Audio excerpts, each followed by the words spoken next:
Hi, good morning. Good morning.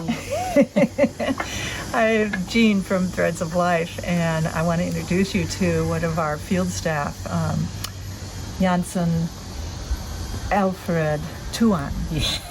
And Tuan is the name of his clan. Yes. And Janssen is from the area of Kupan area in Timor. And we're really lucky. I think what differentiates Threads of Life from other places that have products that are available is that every one of our products are made by people in remote communities that our staff go and spend time with and purchase from and have conversations with and hear their problems about what kinds of maybe having dye problems or there's not been great.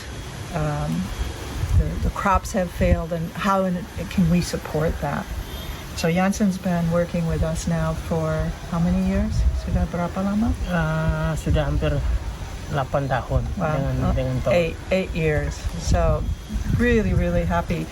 Janssen happens to be married to a Balinese woman, so that's why he's in Bali right now, because Threads of Life is not able to go out to see the communities given the pandemic. So Janssen stays in touch with all of the weavers in Timor by telephone, and you call just about every week, ya? Ya, setiap minggu kontak kodaan mereka, apa yang mereka lakukan sekarang. Punya kerinduan untuk kita kunjungi mereka, tapi karena situasi ini akhirnya hanya bisa melalui telepon kita bisa mengetahui apa yang mereka buat sekarang di Timor. Satu buah itu bisa sampai 10 lebih bijinya di dalam karena dia besar dia. Particular type of cotton was most likely introduced in Timor by the Japanese, and so the traditional cotton is very small and actually quite difficult to pull out of the ball, the cotton part. Beninis ini adalah fungsinya untuk melepaskan biji kapas dari kapas itu agar nanti sebelum dipintal dia agak lebih lembut. Kemudian alat ini namanya beninis. Di Timor biasanya masing-masing suku akan membuat beninis ini ukirannya sesuai dengan ukiran sukunya. Ini salah satu contoh dari Amanatun.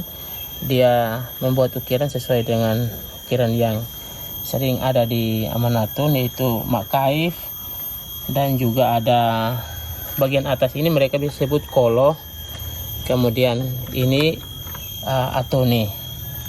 Jadi biasanya caranya mereka melepaskan itu adalah dengan memilih kapas, kemudian akan dimasukkan dari jepitan yang ini, kemudian ini akan diputar, terus diputar.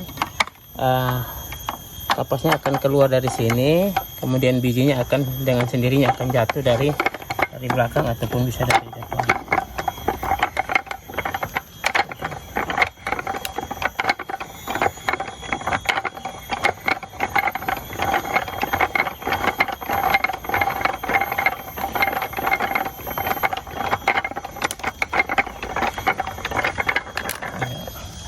Biji-biji yang sudah dilepas nanti akan dikumpulkan di panu, ini namanya panu, agar nanti bisa ditanam kembali.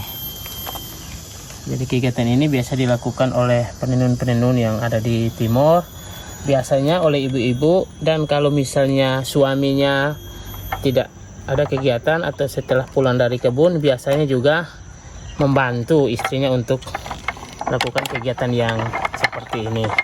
Tapi tidak merupakan kegiatan utamanya dia, hanya sekedar ingin membantu.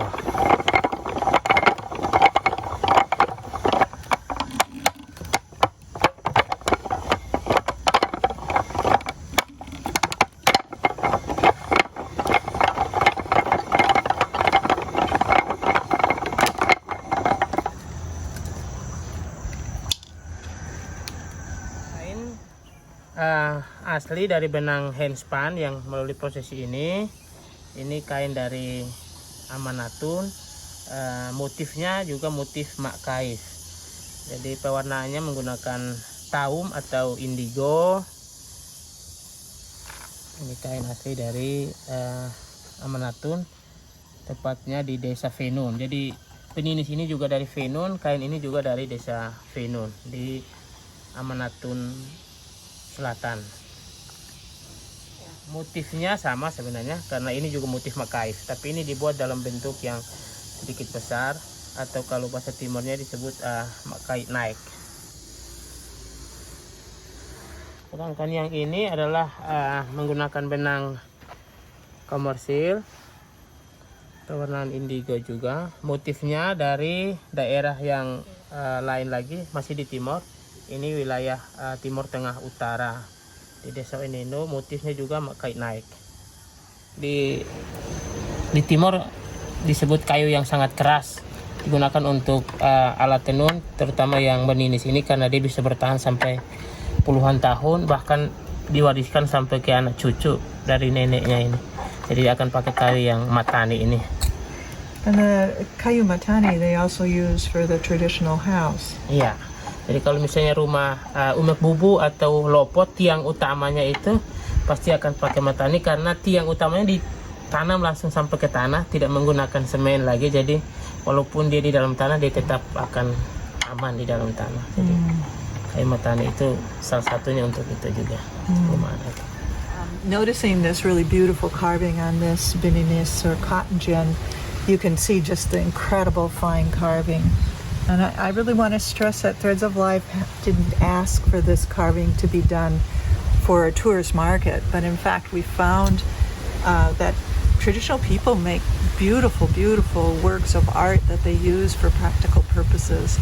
So the carving and the use of the atoni here, the ancestor motif, was all something that was important for them to have as a piece of beauty in the work that they did.